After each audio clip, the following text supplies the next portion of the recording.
এবারে মনটাকে আমি কিভাবে তৈরি করব? ভালো আদর্শ চাই। এই ভালো কথা শুনে, ভালো জিনিস দেখে, ভালো ভাবটাকে চিন্তা করে করে এই মনটাকে তৈরি করে ফেলতে হবে। শরীরটাকে শক্ত সমর্থ করবার জন্যে তো আমরা সব জিমে যাই, আখড়াতে যাই, দন বৈঠক দিচ্ছে, করে টোরে শরীরটাকে সুস্থ টুস্থ করছে, সাইকেল চালাচ্ছে, হাঁটছে, সাঁতার কাটছে, শরীরটাকে সুস্থ করছে। মনটাকে কি করে করবে? জোরালো করবে কি করবে? তখন ওই শুনতে হবে, ইন্সপায়ারিং টকস মনটাকে দিতে হবে। সব সময় মনে মনে ভাবতে হবে আমি ঠিক করে ফেলবো, আমি ঠিক করে ফেলবো। এখন এইতে যখন মনটা যখন আমি ওইভাবে নিজেকে তৈরি করছি, তখন কিন্তু মনের মধ্যে ওই শক্তিটা জাগরিত হয়ে উঠছে। আর তা যদি না হয় তাহলে মনটা দুর্বল হয়ে যায়। প্রবল ইচ্ছা শক্তিটাই হচ্ছে আমাদের সফলতার চাবিকাঠি। একদম সত্যি কথা। যদি ইচ্ছা থাকে তাহলে সব করা যায়। স্বামী বিবেকানন্দ বলছেন যদি প্রচন্ড ইচ্ছা করা যায় তাহলে সাপের বিষও শরীর থেকে নামিয়ে দেওয়া যায়। প্রচন্ড মানসিক শক্তি দরকার। এখন একজন লোক, নেতাজি সুভাষচন্দ্র বোস, তিনি বললেন তোমরা আমাকে রক্ত দাও, আমি তোমাদের স্বাধীনতা দেব। এটা খুব বিখ্যাত একটা কথা। তিনি বললেন না চাকরি দেবো, তিনি বললেন না 10,000 করে টাকা দেবো, তিনি বললেন না 5 কেজি করে চাল দেবো, তিনি বললেন স্বাধীনতা দেবো, কিন্তু বদলে তোর প্রাণটা দিতে হবে। আর লোকেরা রাজি হয়ে গেল। মশাই আমি যদি মরেই যাই আমার স্বাধীনতার কি হবে? কিন্তু ওই যে লিডার, সে যখন ডাক দিয়েছে তখন এসব কেউ ভাবে না। আমি মরলে যদি দেশের সমস্ত লোক স্বাধীন হয়, পরাধীনতার ওই অপমান থেকে যদি মুক্ত হয়, আমি প্রাণটাই দিতে রাজি আছি। ভেবে দেখো, একটা লোক সে দাঁড়িয়ে একটা কথা বলছে, 1000 লোক তার কথা শুনছে। তাহলে যে লোকটি বলছে রক্ত দাও আমি স্বাধীনতা দেব, তার প্রচন্ড মানসিক শক্তি। আর সেই মানসিক শক্তিটা হাজার হাজার লোকের মধ্যে ছড়িয়ে পড়ছে, তারা রাজি হয়ে যাচ্ছে। এই প্রবল ইচ্ছা শক্তি যখন জেগে ওঠে তখন সে সবাইকে উৎসাহিত করে ফেলতে পারে। ওইটা যদি খারাপ হয়, নেগেটিভ দিকে চলে যায়, খুন খারাপি হিংসা এসব দিকে, তখন তাদের অত্যন্ত ক্ষতি হয়, সমাজেরও ক্ষতি হয়। কিন্তু যদি ভালো দিকে যায়, এই মানসিক শক্তিগুলো সত্যি সত্যি প্রবল ভালো কাজ করতে পারে। আমাদের চাণক্য নীতি বলে একটা সুন্দর বই আছে। তো অনেকে আমরা জানি সব ইতিহাসে সেই চাণক্য, তিনি কতগুলো নীতি করেছিলেন। তার মধ্যে একটাতে উনি এই কথাগুলো বলছেন, উদ্যমম সাহসম ধৈর্যম বলম বুদ্ধি পরাক্রম ষড়েতে যস্য তিষ্ঠন্তি তস্য দেবোপি শঙ্কিতঃ। এই 6টা গুণ যদি কারো মানুষের মধ্যে থাকে তাহলে দেবতারা পর্যন্ত তাকে ভয় পায়। কি কি? উদ্যম। প্রথম হচ্ছে উদ্যম, আমাকে এটা করতে হবে, কোনোভাবে এটা করতে হবে। হঠাৎ করে একটা সিনেমা আমার এই স্ক্রিনে এসে গেল। একটা ছোট্ট মেয়ে আর তার দিদি আর তার ভাইটা অন্ধ। সেই দিদিটার খুব ইচ্ছা ভাইটার যাতে চোখে অপারেশন করা যায়, কিন্তু ওদের বাবা মা মারা গেছে। তা কাকা কাকিমার কাছে থাকে, কাকিমা পছন্দ করে না। মেয়েটাকে বলছে তোমায় পড়তে হবে না, ছেলেটাকে বলছে তুই অন্ধ, তোকে কিছু করতে হবে না, এইসব। কিন্তু দিদিটা সমানে চেষ্টা করে যাচ্ছে, উদ্যমা।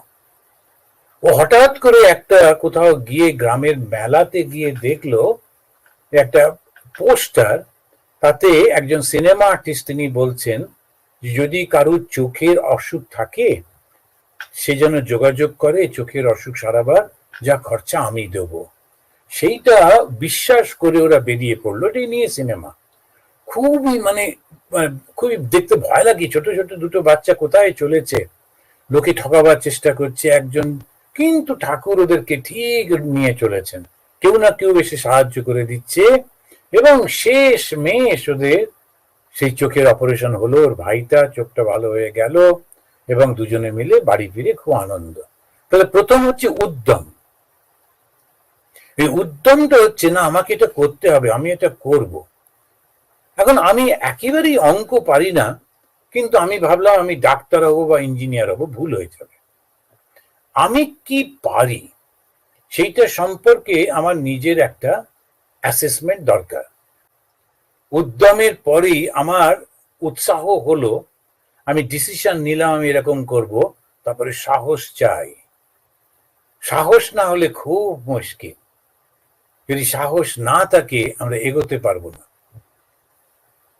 যখন ভগবান বুদ্ধ ঘর ছেড়ে চলে যাচ্ছেন, তখন লুকিয়ে লুকিয়ে চলে যাচ্ছেন এবং তাকে যিনি পৌঁছে দিচ্ছেন এই জঙ্গলের ধারে, শহর থেকে বার করে নিয়ে গিয়ে, তিনি তার বাবারই বন্ধু। তা তিনি বললেন যে তুমি তো চলে যাচ্ছ রাজকুমার, আমার একটা কথা জানবার আছে। সেটা হচ্ছে তোমার রাজত্ব ছিল, তুমি রাজপুত্র, একদিন তুমি রাজা হবে, তোমার রানী আছে, তোমার সুন্দর সন্তান রয়েছে, মানুষ তো এটাই চায়। এসব কিছু ত্যাগ করে তুমি যার জন্য যাচ্ছ, সেই মুক্তি লাভ, সেই জ্ঞান লাভ হবে কি হবে না তারও তো কোনো ঠিক নেই। খেতে পাবে কি পাবে না কোনো ঠিক নেই, কোথায় থাকবে তার কোনো ঠিক নেই। এইরকম অনিশ্চিত জীবনে তুমি যাচ্ছ কেন? তাহলে ভেবে দেখো, এই সন্ন্যাসী হতে গেলে কিরকম সাহসের প্রয়োজন হয়। যেটা আছে সব কিছু ত্যাগ করে সে যাচ্ছে। প্রথম হচ্ছে উদ্যম, তারপরে হচ্ছে সাহস। এই সাহসের সঙ্গে সে যাচ্ছে। এবারে ধৈর্য।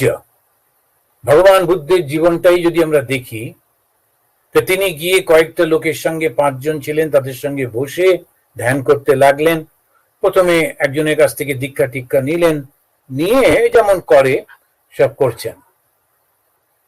তাকে ওই 5 জনে বসে আছে, তারা সবাই মিলে করছে, চেষ্টা করছেন, কিছুতেই মনটা সংযত হচ্ছে না। তখন উনি দূরে চলে গেলেন, গিয়ে খাওয়া সব কিছু বন্ধ করে দিলেন। না, আমি দেখি কিভাবে করা যায়। প্রচন্ড অস্টিয়ার ভাবে, কঠিন ভাবে তিনি জপ, ধ্যান, সাধন, ভজন করতে লাগলেন, কিন্তু তবু কিছু হলো না। কিন্তু ধৈর্য হারা হচ্ছেন না, আরো ভেতরে চলে গেলেন, একলা একলা একটা গাছের তলায় বসে বসে ধ্যান করেন। শরীরটা কঙ্কাল সার হয়ে গেছে। তখন তার মনে হচ্ছে না, আমার কিছু ভুল হচ্ছে, কারণ শরীরটা না থাকলে মনটা দুর্বল হয়ে যাচ্ছে। মন দুর্বল হলে আমি ধ্যান করব কি করে? তখন তিনি নিরঞ্জনা নদীর তীরে তিনি গিয়ে স্নান টান করে ওই সে বটবৃক্ষের নিচে বসলেন। বসবার পর ওই গ্রামেরই একটি মেয়ে, সে খাওয়াতে এসেছিল এই গাছদের, বৃক্ষ দেবতা। তখন সে দেখলো বৃক্ষের নিচে ওই বুদ্ধদেব বসে আছেন, জরাজীর্ণ শরীর। ভাবলো এই বোধহয় সেই দেবতা। ওকেই দিল খুব সুন্দর পায়েস। পায়েসটা খাবার পর ওনার শরীরে, মনে বল ফিরে এলো। উনি তখন আবার সেই আসনে গিয়ে বসে বলছেন, এই আসনে যে বসলাম, এইবারে আর আমি উঠবো না যতক্ষণ না আমার জ্ঞান লাভ হয়। ইহাসনে শস্যতু মে শরীরম ত্যাগ অস্তি মাংসম প্রলয়ঞ্চ জাত ইত্যাদি।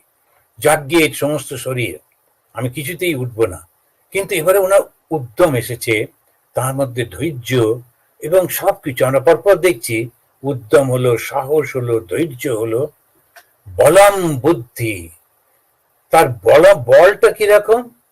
মনের শক্তি এবং শারীরিক শক্তিও তো রয়েছে, তার সঙ্গে সঙ্গে বুদ্ধি এবং বিচারটাও চলছে। আমি তো না খেয়ে চেষ্টা করলাম, হলো না। আমি তো খেয়েছিলাম, তাতেও হলো না। আচ্ছা, এই মাঝামাঝি করে দেখি, মধ্যপন্থা অবলম্বনীয়া, সংস্কৃতে তিনি বলছেন মাঝামাঝি পথ নেব, এটা হচ্ছে বুদ্ধি। এরকম ভাবে করলে হবে না। আর পরাক্রম, যখন বুদ্ধ ধ্যান করছেন, সেই মুক্তির কাছাকাছি আসছেন, তখন প্রকৃতি বাধা দিতে থাকে, নানান রকমের তাকে প্রলোভন দেখাচ্ছেন।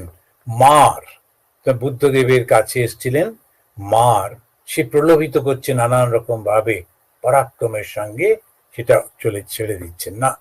আমি কিছুতেই অন্যায় করব না। তা উদ্যম, সাহসম, ধৈর্যম, বলম, বুদ্ধি, পরাক্রম।